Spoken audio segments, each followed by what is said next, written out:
গরমে আমরা সবাই বলি বেশি জল খাও, কিন্তু জানেন শুধু জল বেশি খেলেও অনেক বেশি বিপদ হতে পারে।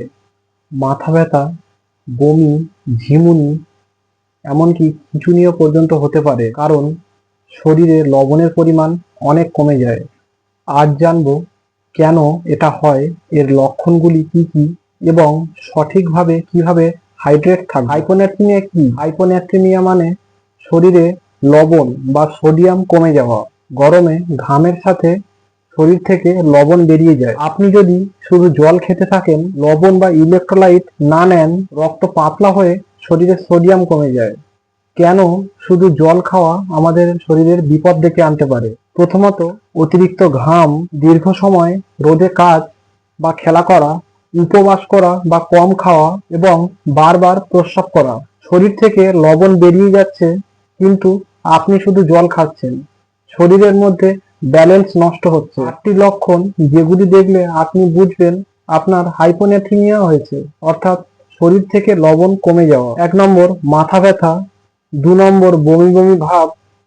3 নম্বর, শরীর দুর্বল লাগা। 4 নম্বর, মাথা ঘোরা। 5 নম্বর, ঝিমুনি বা কনফিউশন হওয়া।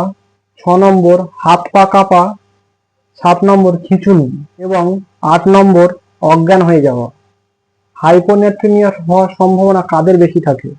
যারা রোদে কাজ করেন, খেলোয়াড় বা ডেলিভারি কর্মী, বয়স্ক মানুষ, যারা খুব বেশি জল খান কিন্তু খাবার খুব কম খান। সঠিক হাইড্রেশন রুল, যেগুলি মেনে চললে আমাদের শরীর হাইড্রেট থাকবে এবং শরীরে সোডিয়ামের ঘাটতি পূরণ থাকবে। শুধু জল নয়, ওআরএস জল খাওয়া উচিত, লেবু এবং লবণ জল এবং স্বাভাবিকভাবে খাদ্যাভ্যাস গ্রহণ। ঘরে 1 লিটার জলে 6 চা চামচ চিনি এবং আধা চামচ লবণ মিশিয়ে ওআরএস বানিয়ে খেতে পারেন। কখন হাসপাতালে যাবেন? প্রথমত, বারবার বমি হলে। দ্বিতীয়ত, কনফিউশন হলে।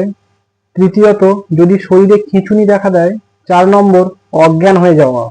এই গরমে বাঁচতে হলে শুধু শরীরে জল নয়, শরীরে লবণের ঘাটতি পূরণ করাও জরুরি। সঠিকভাবে হাইড্রেট থাকুন এবং সুস্থ থাকুন।